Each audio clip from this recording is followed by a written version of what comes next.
Moscow, December 1953. Snow falls silently on Red Square as the Soviet Union prepares for another winter under communist rule. In the government offices, bureaucrats shuffle papers and speak in hushed tones about production quotas and 5-year plans. But in a basement prison cell beneath the city, a man who once held the power of life and death over millions now trembles in chains.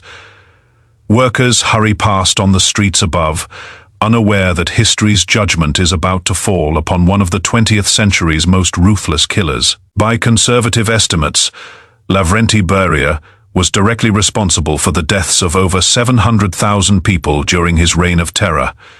He orchestrated mass executions, ethnic deportations, and systematic torture that devastated entire populations. Yet when his own moment of reckoning arrived, this architect of mass murder would collapse to his knees, sobbing and begging for the very mercy he had denied to countless victims.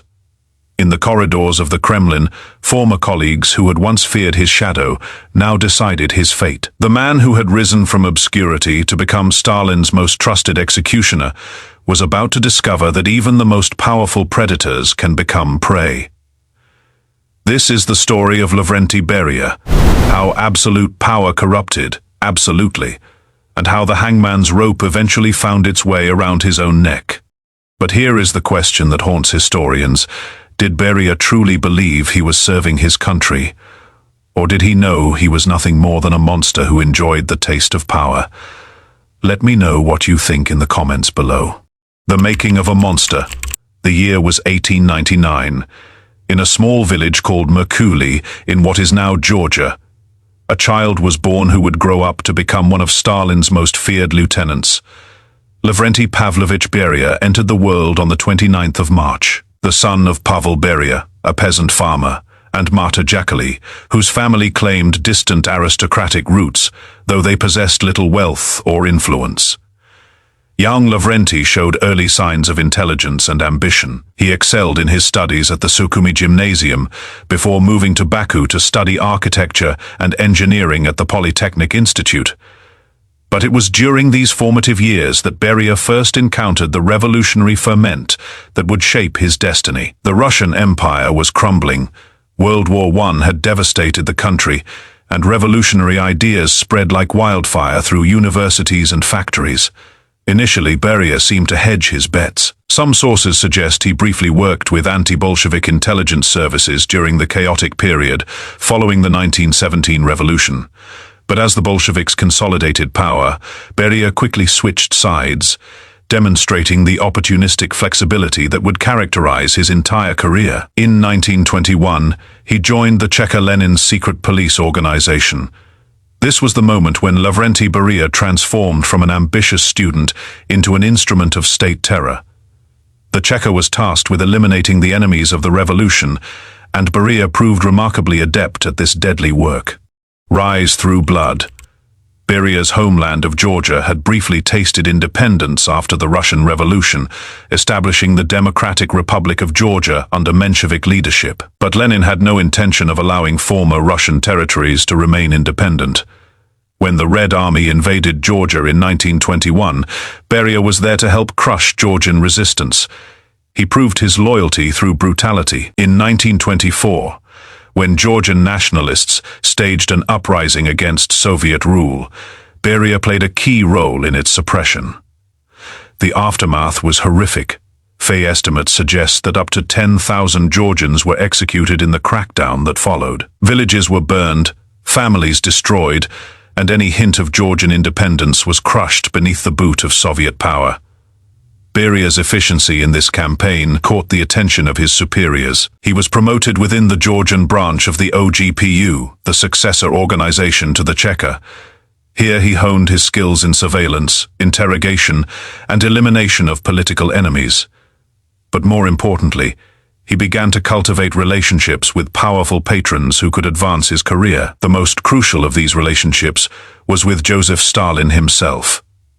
Both men were Georgians, though Stalin was several years older and had already risen to become the Soviet Union's undisputed leader. Beria understood that proximity to Stalin was the key to ultimate power, and he worked tirelessly to make himself indispensable to the dictator. Throughout the 1920s and early 1930s, Beria consolidated his control over Georgia's security apparatus. He oversaw the brutal collectivization campaigns that forced peasants off their ancestral lands and into state-controlled farms. Thousands died of starvation, or were executed as kulaks fey, supposedly wealthy peasants, who resisted collective farming. Beria's methods were consistently ruthless. He understood that terror was most effective when it seemed arbitrary and inescapable. Loyal party members could be arrested alongside genuine dissidents. Innocent families could be destroyed on fabricated charges. The goal was not just to eliminate actual opposition, but to create a climate of fear so pervasive that no one would dare to even think rebellious thoughts. Stalin watched these campaigns with approval. Here was a man who could be trusted to carry out the most difficult and distasteful tasks without question or hesitation. When Stalin needed someone to crush resistance in the Caucasus region, Beria delivered results. When collectivization required an iron fist, Beria provided it. By the mid-1930s, Stalin was preparing to launch the most devastating purge in Soviet history, paranoid about potential rivals and convinced that enemies surrounded him. Stalin decided to eliminate anyone who might pose a threat to his absolute power. The Great Terror, also known as the Great Purge, would consume the Soviet Union from 1936 to 1938. Initially, this campaign was led by Nikolai Yezhov, head of the Nkvd, the successor to the OGPU. Yezhov orchestrated mass arrests, showed trials and executions that terrified the entire country. Party officials, military leaders, intellectuals, and ordinary citizens all fell victim to the purge. Conservative estimates suggest that at least 750,000 people were executed during this period, with millions more sent to labor camps. But Stalin grew suspicious of Yezhov himself. The Nkvd chief had become too powerful, too visible. In July 1938, Stalin summoned Beria to Moscow and appointed him as Yezhov's deputy. The message was clear. Yezhov's days were numbered, and Beria was being positioned to replace him. The hangman takes charge. On the 25th of November, 1938, Lavrentiy Beria was officially appointed as head of the Nkvd. His first act was to arrest his predecessor.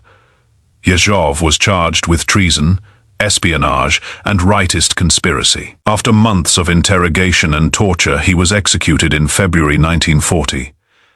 The man who had orchestrated the deaths of hundreds of thousands was himself consumed by the machinery of terror he had operated. Under Beria's leadership, the intensity of the Great Terror gradually decreased, but this was not due to any humanitarian impulse. Stalin had achieved his goals. Potential rivals had been eliminated, the population was thoroughly cowed, and the party apparatus was completely subservient to his will. The terror continued, but it became more targeted and systematic under Beria's efficient management. Beria reorganized the Nkvd into a more professional and effective instrument of repression. He released some prisoners, partly to ease the burden on the overcrowded Gulag system, but also to create an impression of moderation. However, new categories of victims soon filled the camps: ethnic minorities, religious believers, intellectuals, and anyone else deemed suspicious by the regime. The outbreak of World War II in September 1939 provided Beria with new opportunities to demonstrate his loyalty to Stalin through mass murder. When the Soviet Union invaded Poland from the east, joining Nazi Germany in carving up the country, Beria was tasked with eliminating Polish resistance. The most notorious operation under his command was the Katyn massacre. In spring 1940, Beria signed the order to execute over 22,000 Polish officers, intellectuals, and officials who had been taken prisoner. These men were shot in the back of the head and buried in mass graves in the Katyn forest and other locations. The goal was to eliminate Poland's potential leadership class, making future resistance impossible. When Nazi Germany invaded the Soviet Union in June 1941, Beria's power expanded even further. He controlled not only internal security, but also counterintelligence through the Smersh organization. His agents watched for signs of defeatism among Soviet troops and civilians, executing thousands for cowardice or spreading panic. But perhaps Beria's most devastating wartime crime was the systematic deportation of entire ethnic groups. Starting in 1943, Stalin decided that certain minorities had proven disloyal during the German occupation. Beria was tasked with their removal. The deportations were carried out with military precision and complete ruthlessness. Entire populations, Chechens, Ingush, Crimean Tatars, Balkars, and others, were given minutes to pack their belongings before being loaded onto cattle cars. Hundreds of thousands of people were transported to Central Asia and Siberia in conditions of unimaginable brutality. Many died during the journey from hunger, cold, and disease. Beria reported to Stalin that these operations had been completed successfully, with minimal complications. To him, the deaths of perhaps 200,000 deportees were merely acceptable losses in service of state security. In 1944, Stalin gave Beria responsibility for perhaps the most important project in Soviet history: the development of nuclear weapons. The Americans had successfully tested an atomic bomb, and Stalin was determined that the Soviet Union would not remain defenseless in the nuclear age.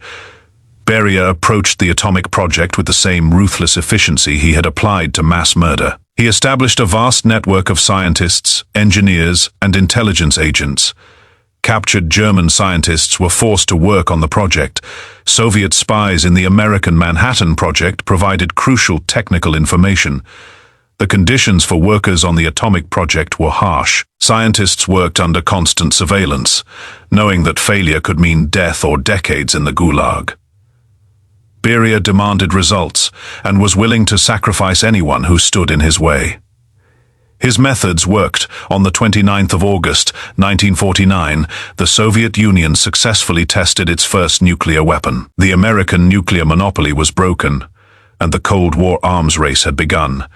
Beria had given Stalin the ultimate weapon, and his position seemed more secure than ever. Beria's gambit and Stalin's death. Behind the facade of the dedicated communist official, Beria harbored dark personal appetites that he satisfied through abuse of power. Numerous testimonies from survivors and witnesses paint a picture of a sexual predator who used his position to exploit vulnerable women.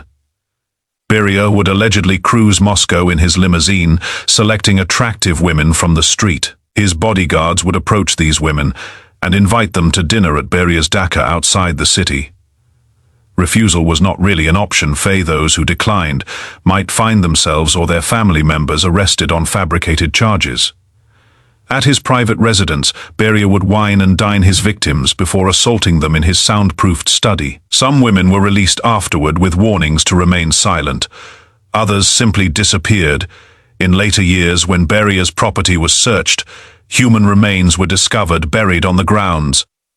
The wives and daughters of prisoners in the Gulag system were particularly vulnerable to Beria's predations. He would offer to secure the release of their loved ones in exchange for sexual favors.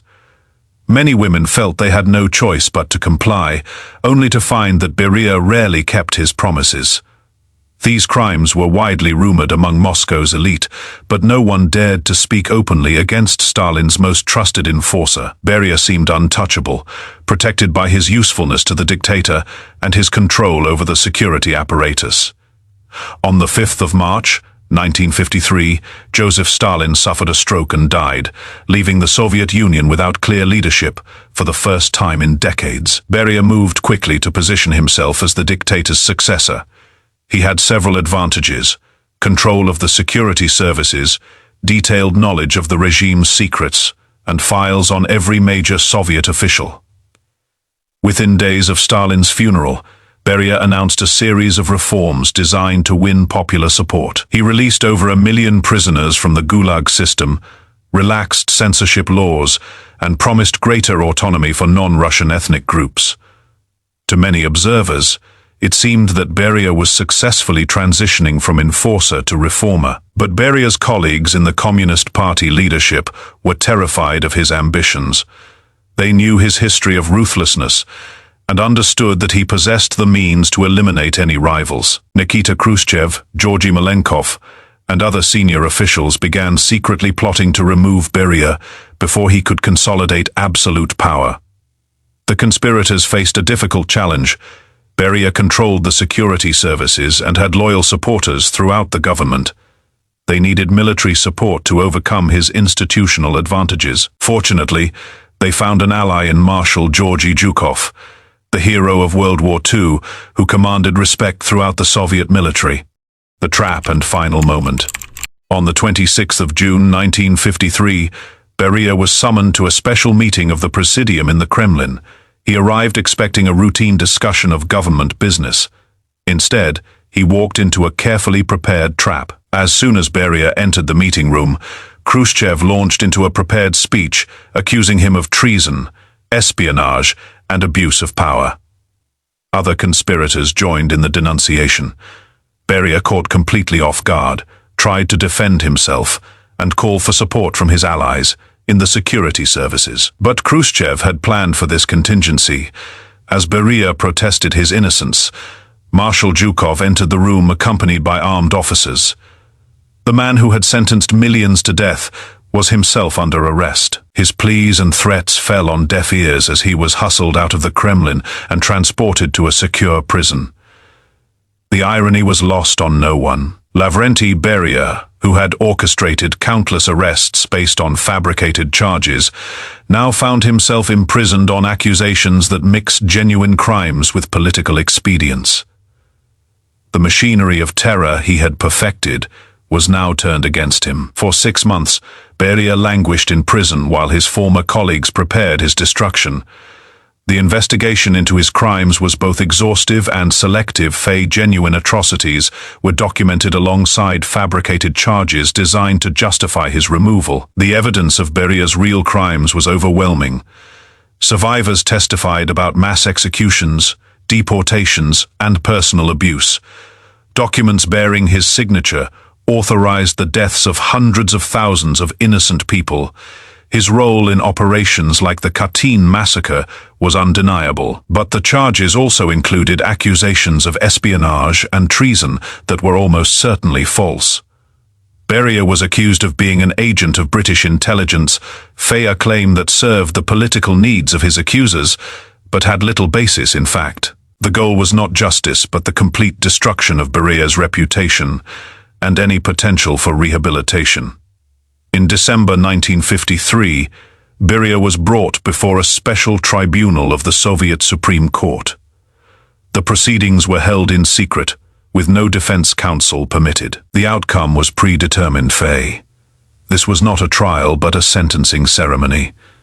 Witnesses described a broken man, far removed from the confident executioner who had terrorized the Soviet Union for decades. When the death sentence was pronounced, Beria allegedly fell to his knees, sobbing and begging for mercy.